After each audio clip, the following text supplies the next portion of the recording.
Welcome to session 19 of our class on Biblical Worldview 1. We're in chapter 7, and we're on slide number 9 of the PowerPoint presentation. This slide says, gives us an overview of the wisdom books and the idea that there are certain imperatives that we need to know, not only that we find within the wisdom books, but it's good to use these imperatives as we work through the wisdom books, and that is to think, reflect, discern, and understand. Think about what the text is saying. Think about how, or reflect upon how it fits in our life today. Discern between the things that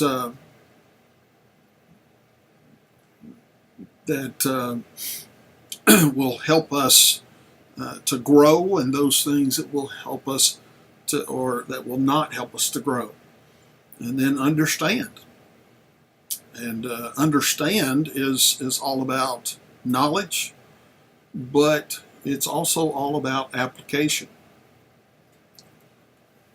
Now, as far as the wisdom literature goes, the next slide tells us just exactly how important these four things are that we've just mentioned. In Proverbs 1:7, it says, "The fear of the Lord is the beginning of knowledge." And that really is basically what we are to be about. And this word fear is certainly not a cowering down in fear, just waiting on God to strike us down kind of fear, but it's a respect, it's an awe of who God is and His place as sovereign Lord of all that is and ever was. His place of sovereignty, that He can tell us what to do, that He can guide our lives, because He's the one who is God. It's not, yes, it is to a certain extent about what He has done for us and how much gratitude and appreciation we are to be showing to Him by our actions of obedience. But Romans chapter 12 begins with, "I beseech you therefore, brethren." Now, what has he just said in the previous verses that calls for the conclusion that he gives in Romans 12:1 and 2? Well, in verses 33 to 36 of Romans 11, it says, no one has ever been God's counselor. No one has ever said, Lord, I think you ought to do it this way instead of that way. Now, there might have been many people throughout history that have tried to do that, but it certainly hasn't worked. Okay?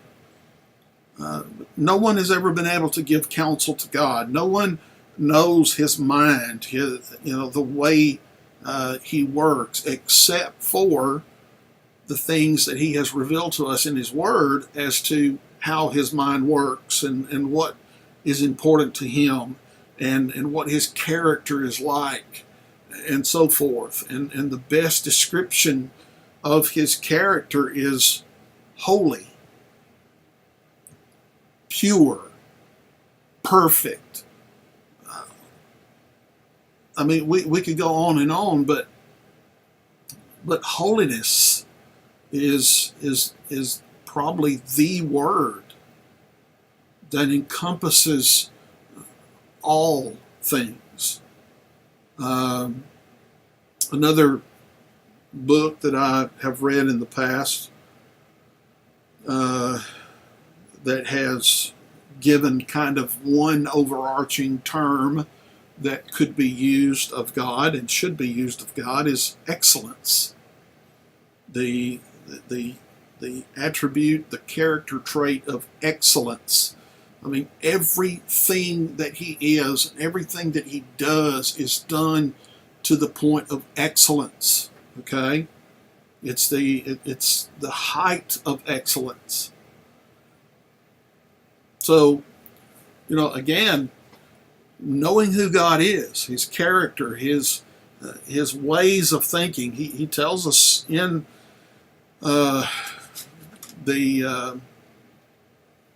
I forget the passage now, but he says, my ways are higher than your ways. My thoughts are higher than your thoughts. I'm not like you. Okay? Now, we are created in his image, but, what does that mean? Well, we have been given a mind to think through things, to look at the evidence, and to make a decision. Okay? We've been given free will to choose what we want to do. We're not a mindless animal. Okay? That, thinks no further than its next meal or whatever. We have been given the ability to go up and take a book off the shelf and learn anything we want to learn, and to reason through, and to examine, and to apply, and to change. Yes, an ape or a gorilla or whatever animal that's been used to do so can be taught sign language, okay? Can be taught how to communicate in certain areas. But that same gorilla cannot go to the bookshelf and pick up a book on psychology or on the universe or anything else, much less the Bible. Okay, that gorilla can't do that and then say, well, I think I want to learn this. Yes, it can be taught. It's like a dog can be taught, can be trained. Okay, pretty much any animal can be trained. But those animals cannot train themselves. They cannot make a choice. Hey, I want to learn to communicate. I want to learn to do this or that. I want to know about math. What exactly is math, and how do you go about learning it? Just pick a book off the shelf and start learning it.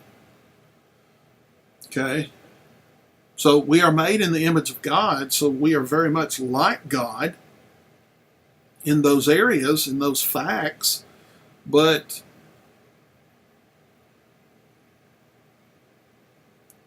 this passage here in Proverbs 1:7 is telling us that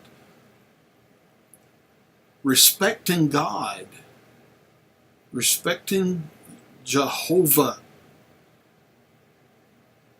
is really just the beginning of knowledge.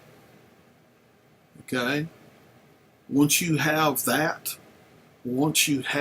piece of knowledge and you have applied that piece of knowledge to your life, then you can go anywhere you want as far as knowledge goes, because everything you do and everything you say is going to be informed by, it's going to be guided by your knowledge that God is God. Okay? And this is part of what the wisdom material is trying to tell us. Trying to tell us things from God's perspective. Okay?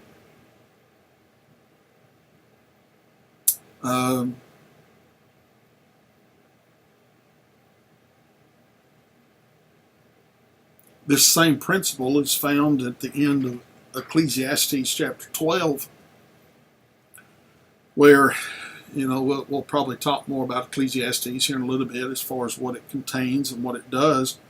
But basically, Ecclesiastes is the view, the majority of it, okay, is the view of life and material things and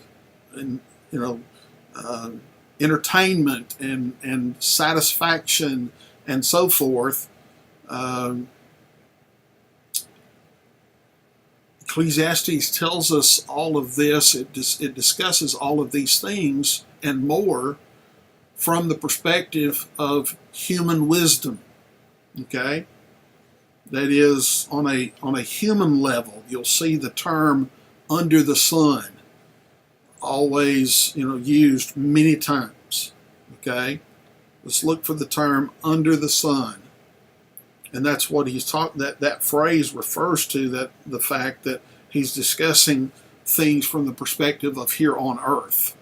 Okay, and the word, as we will see here in a little while, the word vanity, meaninglessness, uselessness, and so forth, is used a lot throughout the book of Ecclesiastes.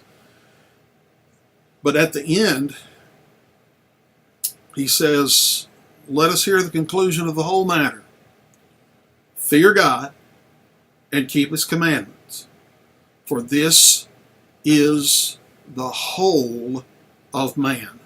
Now, some translations say the whole duty of man. Some say this is man's all. Okay? The word duty in those other translations is added. Okay? But literally this is man's all. Or this is the whole of man. This is the whole purpose of man. This is really what man is to be all about. Fearing God, that is respecting God for who He is and what He is. The sovereign Lord of everything and everyone. Respecting God for who and what He is. And when you respect Him for who and what He is, you will keep His commandments.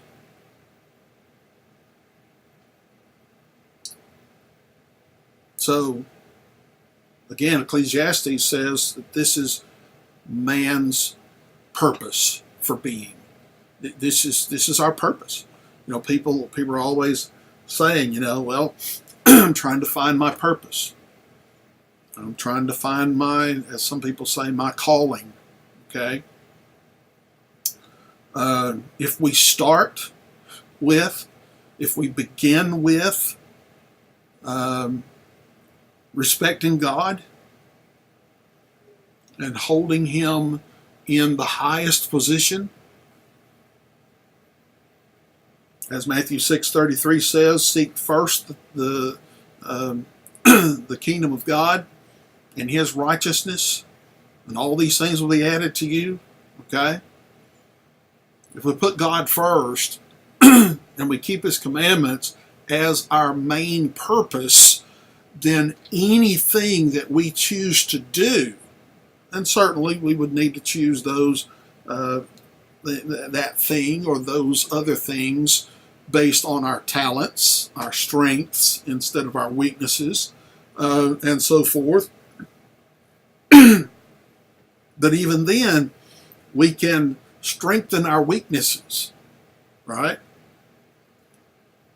My point is this: as long as we begin well, as long as we begin in the right position, with the right thinking, and we keep that as our foundation, then we will not have a problem doing anything else. Sorry.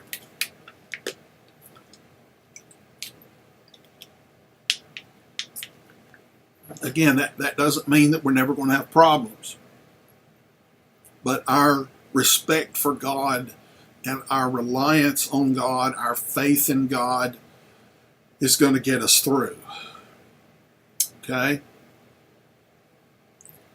So the beginning of all knowledge is fearing God. Now, going on down, when we consider a further overview of the wisdom books, the wisdom books help God's people to make wise decisions through practical guidance and by developing strong character.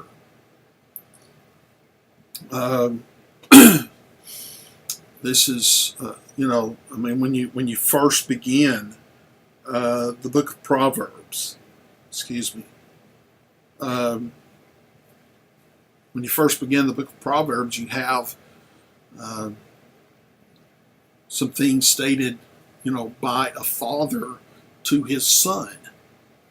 And pretty much, if I remember correctly, in that first 2 chapters, there's a lot of material about staying away from or not being caught in the trap of the prostitute.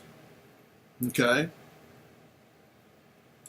And you will find the subject of sex pretty well covered in Proverbs, and it's very well covered in the Song of Solomon. Okay, so but there are many other things covered in the wisdom literature that we would do well to heed every single time. So, again, we look at the books that are included. In slide number 12, you have Proverbs, Job, Ecclesiastes, and Song of Songs, or Song of Solomon. This is, let me just add that.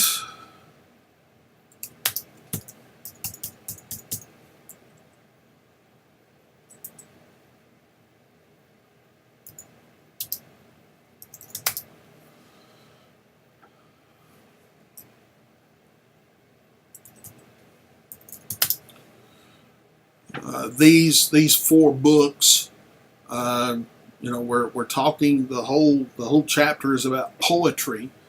So all of these 4 books, each of these 4 books is written in poetry.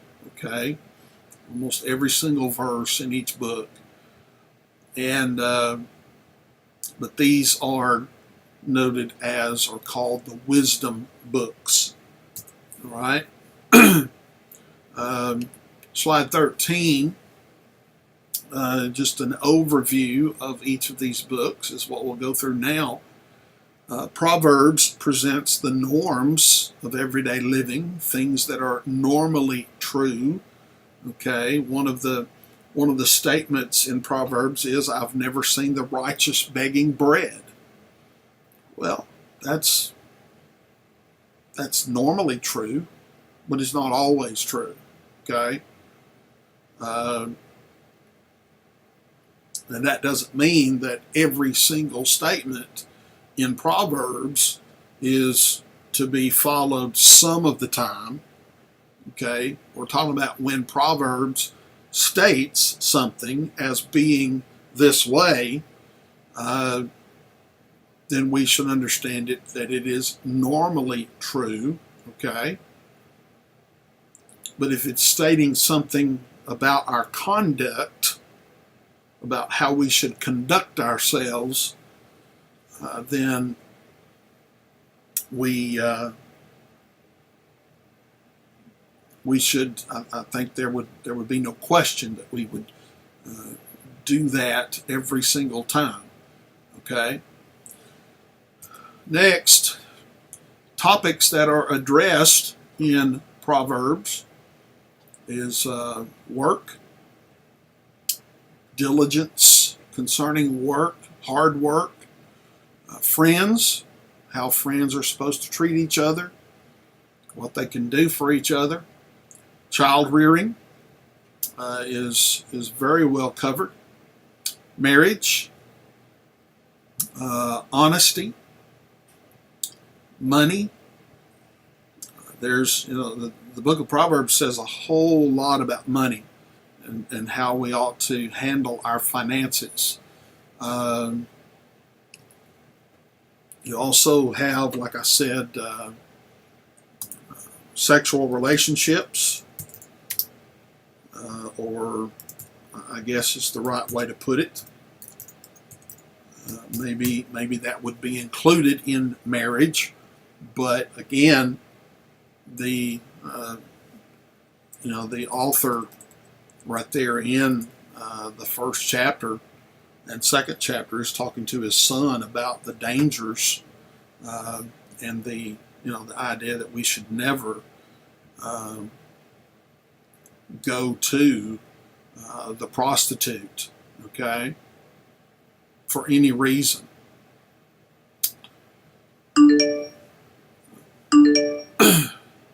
Okay, slide 15. There are terms used in Proverbs that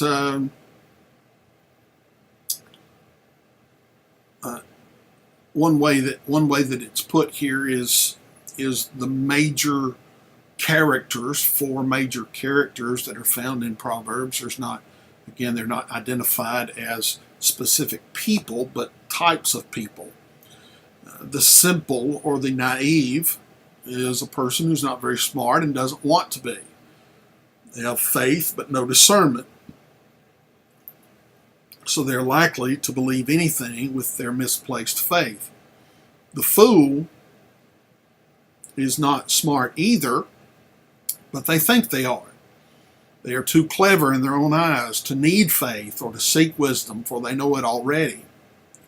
The scoffer or the mocker is a person who is smart, humanly speaking, but they don't have any faith in God.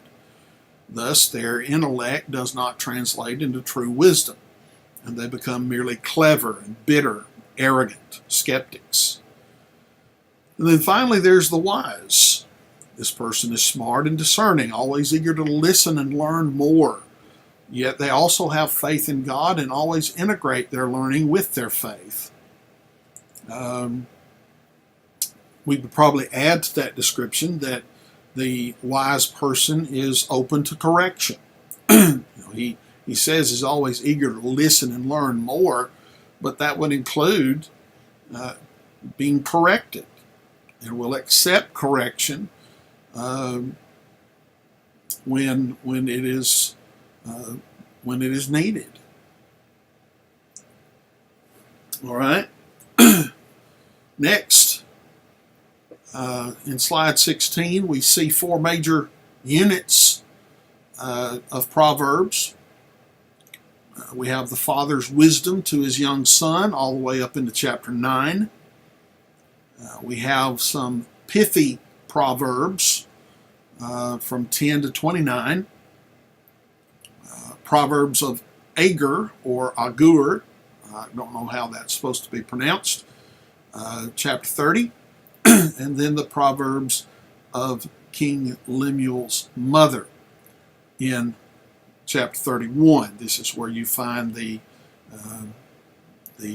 Proverbs about the virtuous woman, the virtuous wife. But I believe, and it looks like our authors believe, that all of that chapter is from King Lemuel's mother. as to her advice to her son, who is king. Next, we move to the book of Job. Job presents wisdom for times when bad things are happening to good and righteous people. You know, we are told very clearly that Job was a righteous man. He feared God, and he always did what was right, okay, to the best of his ability. He's constantly defending himself throughout the book against his friends, his so-called friends. And he says, when have I mistreated, the orphan or the widow? When have I ever done this or done that? I've never done this or that. And he is questioning why God is letting this happen to him in a certain way, but it's not in a way of accusing, because the statement, I believe, that's found in the book a couple of times is such that it says Job never cursed God with his lips, or something to that effect. He doesn't, he does say, why, and he complains a little bit, but again, it's not such that God rebukes him for it, although there is toward the end basically God saying to him,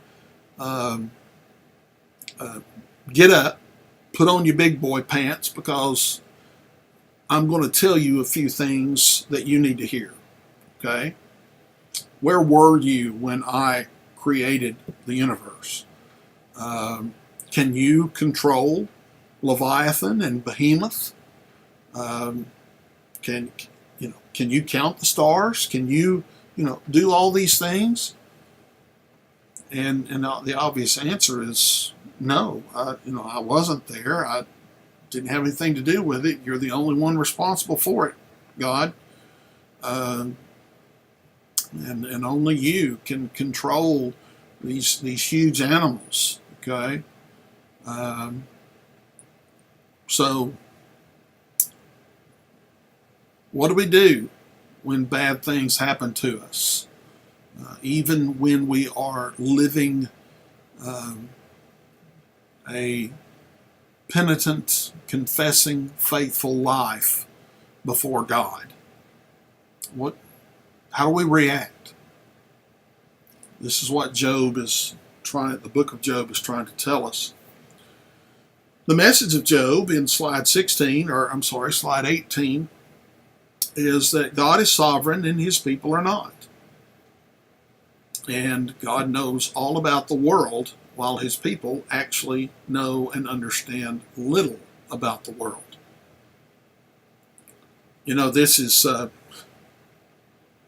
This point in and of itself brings to mind the arrogance that people have concerning what they think about the origin of life and the origin of the universe, that they could tell us just exactly how it happened, or they could tell us that they are, very confident that it happened this way. Now, there's a whole lot of disagreement in the scientific world concerning evolution. Okay, some people believe in what's called the Big Bang. Some people believe in theistic evolution. Some people, there's all kinds of varying opinions, but they state those opinions and they teach those things as if they are fact.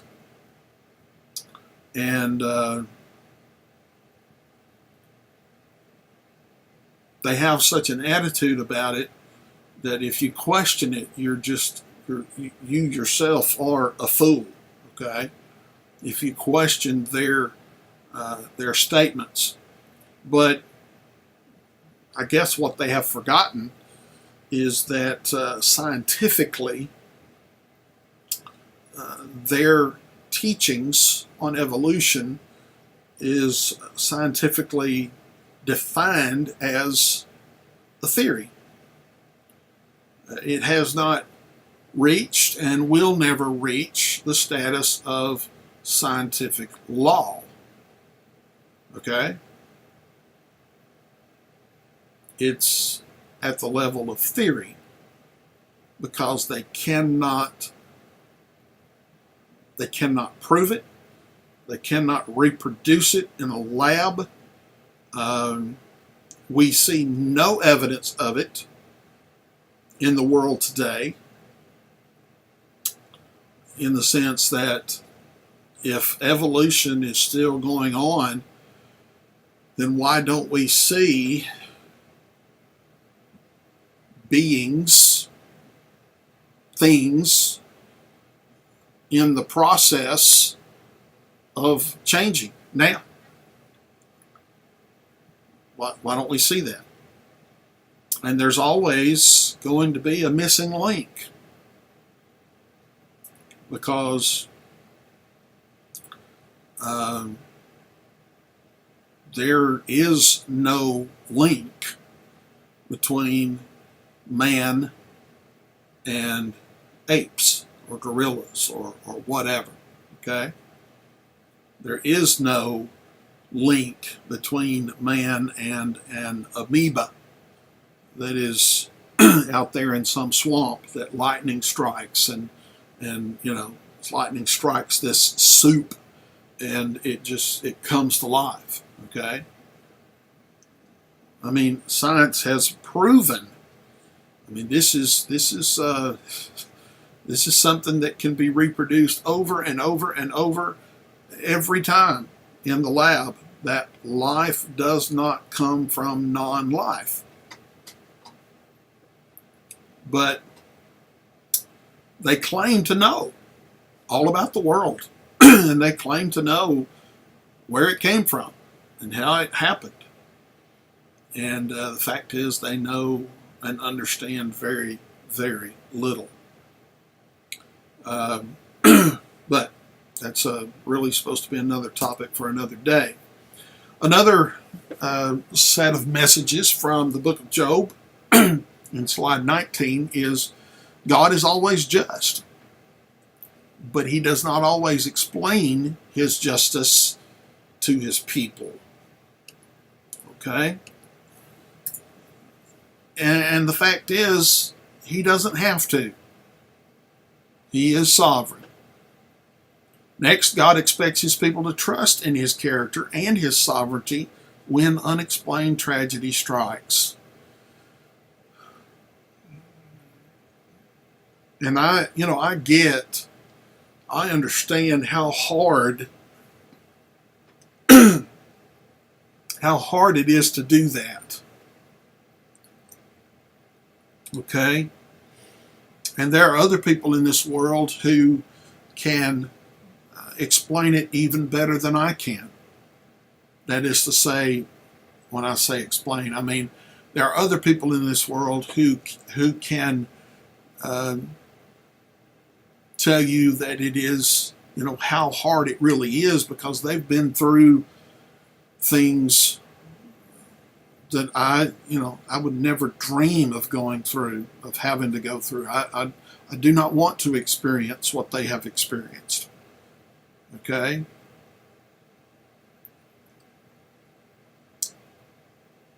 The idea of putting your complete trust in God and his character and his sovereignty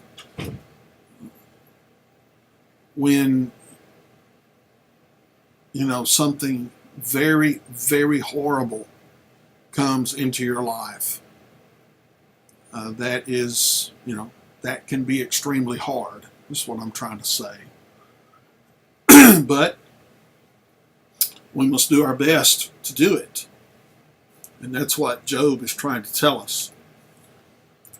All right, next, Ecclesiastes. I've already talked about that a little bit, but let's go through these slides.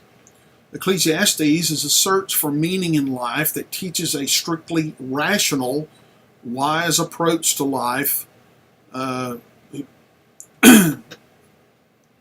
Sorry, that's worded wrong. Ecclesiastes is a search or searching for meaning in life that teaches that a strictly rational, wise approach to life will ultimately fail. Okay? In fact, let's just reword that a little bit more. That a rational, strictly rational, logical approach to life will ultimately fail. And that's what I was saying earlier. That if you look at it simply from man's rationale, strictly from man's logic and way of thinking, life under the sun, okay, that is under that big orange ball up in the sky that gives us heat, all right, we're not talking about the Son of God. We're talking about life under the sun on the earth.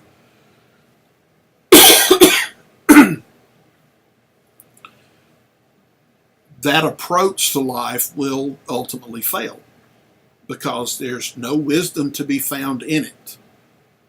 There's no purpose to be found in it. There's no, and that's what gets us to the next slide, and that is the word Hebel or Hevel, depending on how you pronounce your Hebrew. The B is oftentimes by many people pronounced as a V, okay? So Hevel is the way I would pronounce it.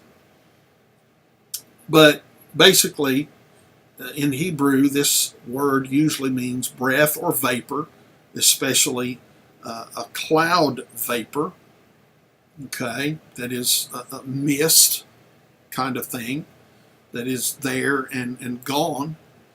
But our English Bibles translate this word as meaningless, vanity, futility, without purpose, okay? There's no purpose in it. There's no meaning in it. It's futile. It's empty, okay? And as we said, the conclusion of the writer of Ecclesiastes is found in Ecclesiastes 12:13. The NIV translates it, fear God and keep his commandments, for this is the duty of all mankind. Okay, and as I told you, the literal Hebrew reads, fear God and keep his commandments, for this is man's all. This is the whole of man. Okay? And, that's that's really, again, all that matters in life. And when we do that, everything will be much easier to deal with, even when tragedy strikes. Our life will have purpose when we put God first. And again, we can be successful at most anything as long as it's good and right. Okay? We can be successful at most anything if we will just put God first. Now, that last part there of be successful in almost anything, again, that's a general truth, okay? But putting God first is as certain can be, and the need to put God first. Now, one last thing that I'll say here about Ecclesiastes is that, some people look at this and they say, well, number one, we don't know for sure who the writer is. It's often assumed to be Solomon, okay? And there are many things in favor of that, but there are some things in the book that make us think that possibly it was someone else, okay? But the fact is that whoever it is, and if it is Solomon, but whoever it is, they come to the end of their investigation. That is, their investigation of life, seeking for pleasure and purpose in building things, seeking pleasure and purpose in sexual relationships, seeking meaning and purpose in riches and wealth, and all these things. Again, the things that are under the sun. Okay, he says at the end, let us hear the conclusion of the whole matter. That is, after I've investigated happiness and purpose and meaning of life through these other avenues, this is really where purpose and meaning come from. Fear God and keep His commandments. So the person who wrote this, it seems, has gone away from God and has searched for for meaning and purpose and happiness in all these things, but now at the end has returned to God and has become the servant of God that he ought to be. And number one, if the writer was Solomon, then I like to think, I couldn't prove it, I couldn't prove it at all right? I like to think that this was Solomon's letter of repentance, because we are told in 1 Kings that he was drawn away and he left serving God because of his relationship with his foreign wives and the worshiping of their foreign gods and so forth. And God punished him. He took the kingdom away from him. That is, he had the kingdom until he died, but the consequences of his sin was that it would be split after him, that his son would only get 2 tribes, okay, and someone else would get the 10 tribes of the north, and Solomon's son would have the 2 tribes of the south. So I like to think that Ecclesiastes is his letter of repentance. Now, the authors state that this particular statement at the end of Ecclesiastes is really the starting point of Proverbs, okay? That is to say, a little while ago when we were talking about Proverbs 1 and verse 2, the fear of the Lord is the beginning of knowledge, okay? The fact is that we don't know when Solomon wrote those Proverbs. At least I'm not aware of anything that points us to when Solomon wrote those Proverbs. Did he write the majority of the book of Proverbs prior to his falling away from God? Or did he write those Proverbs after he had returned to God? That is, he wrote the book of Ecclesiastes about his search for meaning and purpose in all these other areas, and finally came to the conclusion that he did at the end, and returned to God, and then he wrote all these Proverbs. If this is the starting point of Proverbs, then it makes sense that Proverbs would come after Ecclesiastes, okay, if Solomon wrote Ecclesiastes. But this is just speculation. Okay, let's move on to Song of Songs, or the Song of Solomon. This addresses the love between a man and a woman, which operates outside the ordered rational norms of Proverbs. One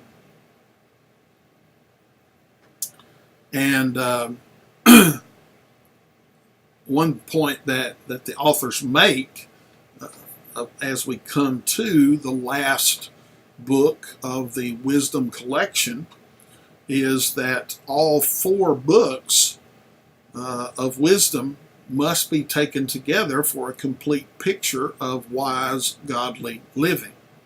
Okay? Again, the book of Job deals with how we are supposed to act when it comes to tragedy and problems and so forth. The book of Proverbs is about how we are to deal with several areas of our life. The book of Ecclesiastes shows us the meaninglessness of earthly things, okay, that, in the end, it's all going to burn up, okay, according to Peter. The idea that, as one man put it, when he was preaching the funeral of another person, he said, or I take that back, it was two people talking about a person who had died, and one guy asked the other, says, well, how much did he leave? Wanting to know how much he left to his spouse, to his children, to how big was his estate? How much did he leave? And the other man answered, well, he left it all. There are no U-Hauls behind a hearse. You can't take it with you. So the things that last beyond this life, as Jesus put it, lay up your treasures in heaven and not on the earth, where thieves break through and steal, and rust, takes over when it comes to metal and so forth. But so Ecclesiastes deals with how we are to view life in general and where to get purpose and meaningfulness. And then Song of Songs deals with love between a man and his wife. It starts out, as we see in the next slide, the major movements of Song of Songs in slide 24 has to do with the courtship, and then the wedding, and then the honeymoon. Okay? And as our authors point out, if you do a study of the Hebrew, and you don't necessarily have to do a study of the Hebrew, it brings out more of the details if you do, but even in English, you get the idea. It comes across in some ways that, as our authors point out, that this is in some ways a very explicit, sexually explicit book. But the point is, if the sexual explicitness is confined to marriage, okay, that the sexual relationship in marriage, within the bonds and the confines of marriage, is perfect. It is right. It is good. It is there for not only procreation, but it's there for enjoyment. And there is a great deal of enjoyment in chapters 5 through 8, verse 2 of 5 through 8:14. There's a great deal said about the enjoyment of the sexual relationship between a man and his wife. Okay? And this is exactly what the writer of Hebrews says as far as the purity of that relationship in Hebrews chapter 13 and verse 4, where he says, "Let marriage be held in honor among all, and the bed," that is the sexual relationship. The Greek word there is koite, from which we get our word coitus, which is the sex act. Okay? Let marriage be held in honor, and the sex act undefiled, but fornicators and adulterers God will judge. Okay? So sex outside of marriage, whether it's before you're married or whether it's after you're married and you have sex with another person, okay, it's wrong, and it's that is what is dirty and soiled and stained and impure, is sex outside of marriage. Okay? But within marriage, it's beautiful, it's pure, it's right, it's good. Okay? And if you're married, or when you get married, I guess you can do it anytime you want to as far as this goes, but get you a good commentary on Ecclesiastes, and if they have done a really good job of explaining all the Hebrew terms and the phrases that are used, then you will see just exactly what is involved there. Okay? And this also would be, a good book for married couples, husbands and wives, to read together and study together about what the marriage and sexual relationship ought to be like. Okay? And then in slide 25, it says faith in an integral part. Faith is an integral part of true wisdom, and vice versa. That is, faith is an integral part of true wisdom, and true wisdom is an integral part of faith. And that's what I've been saying, that if we take the wisdom of Scripture, which the beginning of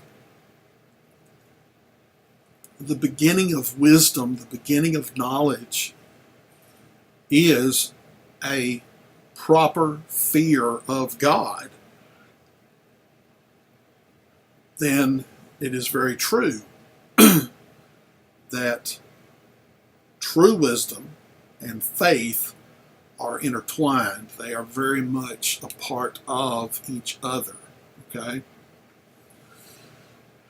Then in slide 26, the New Testament expands the theme of communion or fellowship with God, again getting back to the first part of our lesson concerning the Psalms and communion with God, fellowship with God.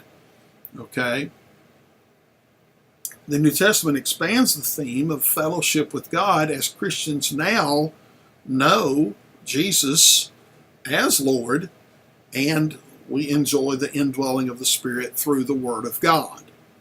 Okay, and that's not quite how they say it in the textbook, but that's how I would say it. Okay, that is, we are on the other side of the Old Covenant, the Old Testament. We are no longer under the Old Covenant or Old Testament, but as Paul says, the things that were written before were written for our learning, that we through patience and comfort of the Scriptures might have hope. Okay? But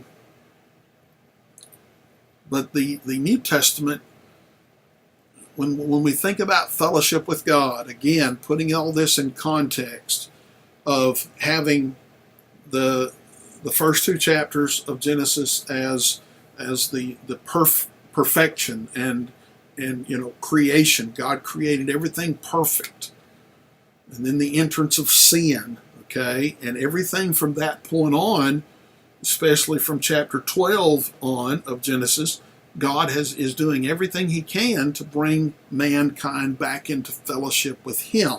Again, the ultimate fellowship with God is that face-to-face fellowship that only can be accomplished in heaven itself. But as the people of the Old Testament sought fellowship with God through the system that God provided, okay, we now have, in the place in history that we find ourselves, we're on the other side of the Old Covenant. We're on the other side of the cross, okay, and more of the plan of God has been accomplished, and we don't have to, as I have said before, we don't have to go through a Levitical human priest to get to God. We don't have this barrier between us and God if we are faithful Christians, but we have a more direct access to God, and in that way we are in closer fellowship with God, and therefore this is basically what this statement is about. Okay? Prior to the cross, Jesus was not made Messiah and Lord. Okay? If you go to Acts chapter 2, let me make sure I quote it correctly. Okay? If I can get it up here.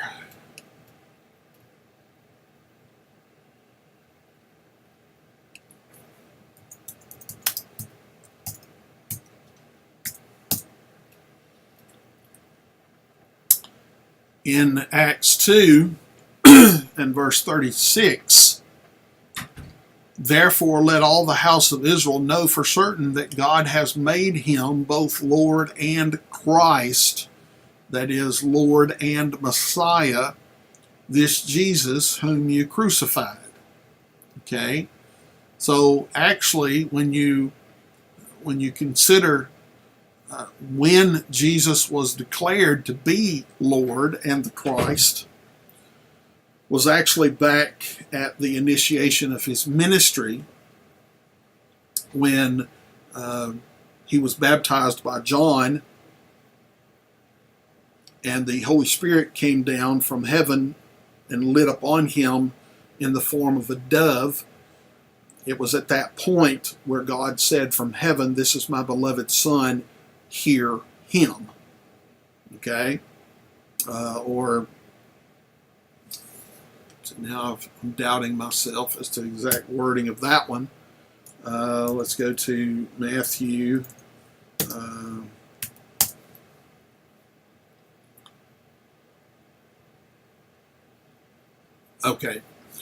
Matthew 3:17, "This is my beloved Son, in whom I am well pleased."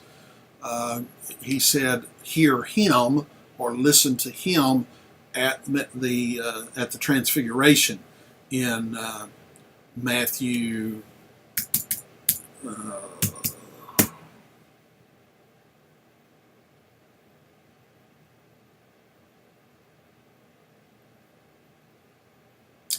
17, okay, and verse 5. It says, "This is my beloved Son, with whom I am well pleased.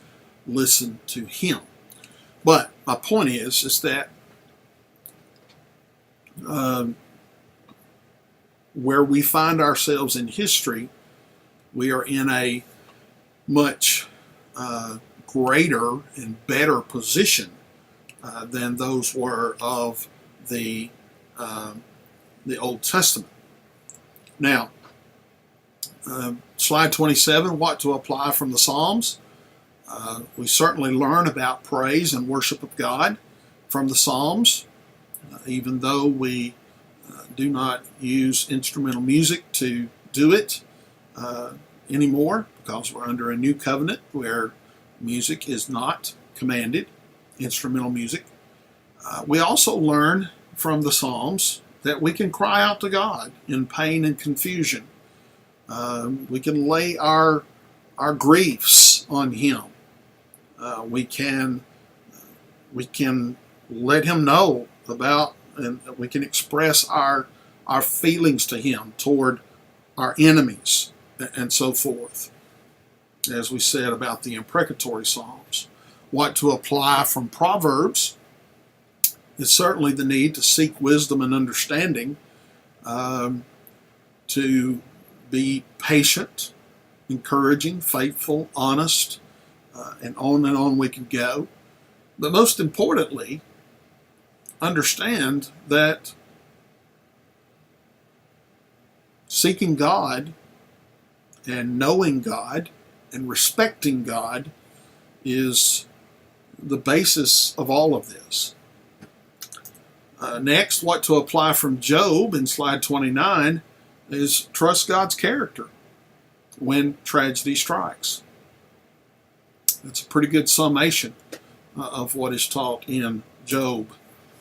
And then Ecclesiastes, we need to understand the futility of searching for meaning apart from a relationship with God, apart from God Himself. And our relationship to Him is, again, to have that respectful awe or fear and keep His commandments. Okay? And then what to apply from the Song of Songs: be as madly in love and wildly passionate in our marriages as we are supposed to be with our God. Okay?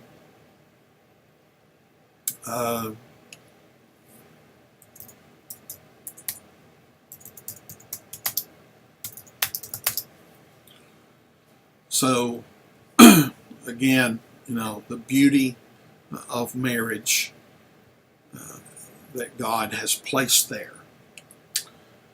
And then finally, Psalm 1, verses 1 and 2 ends this lesson, where these verses are quoted. "Blessed is the one who does not walk in step with the wicked, or stand in the way that sinners take, or sit in the company of mockers, but whose delight is in the law of the Lord, and who meditates on His law day and night." That is, the person whose delight is in the law of the Lord and who meditates on His law day and night is the one who is blessed. And, that's a pretty good summation, again, of all of the wisdom literature. Okay, this brings us to the end of chapter 7, and we will pick up with chapter 8 in the next session. As always, let me know if I can be of any help. Thank you.